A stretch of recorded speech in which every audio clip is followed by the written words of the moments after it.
The very first thing we need to do in terms of talking about speaking is start to make some distinctions. One of the distinctions being whether we are talking about public speaking or professional speaking.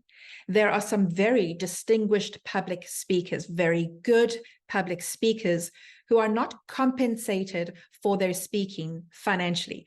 They have not built a speaking business around the speaking that they do. And that could be for many reasons. They might be in government, they might be in media, they might be working on behalf of a company or a cause, but they are speaking in public without the financial compensation element.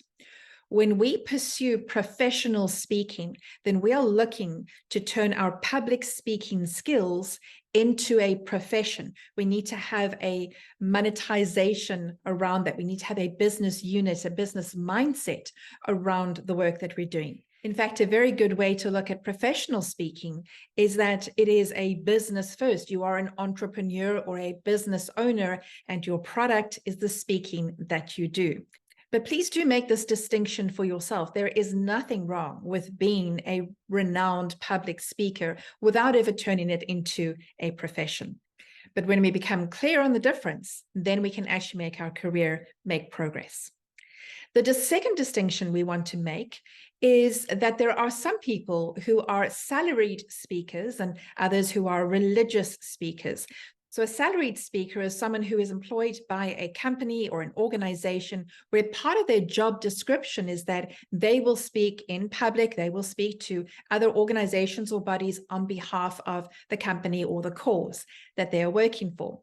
So they don't get a separate speaker fee. In fact, they're very often invited to speak at conferences, and they're quite happy to pay for their own company to pay for them to go to that conference, to pay for their accommodation. They don't have to get compensated. They get a nice little speaker gift at the end, and they know that they're going to get a salary check at the end of the month.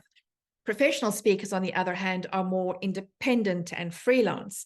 They don't have an organization behind them paying them a salary at the end of the month.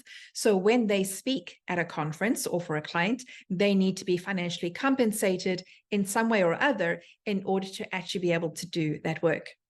And we also have a lot of people, especially here in Africa, who speak from a religious perspective. And very often they're being trained in their public speaking by religious bodies. Again, there's no reason to be concerned about these distinctions. I just want you to start clarifying them for yourself in your own mind so that you can start to see where it is that you fit and how you can best do your speaking work into the future. It's also a good idea as you are considering these different categorizations to look around you at the speakers you know, the speakers you see online, on social media, on TED Talks, and try and distinguish what kind of speakers are they.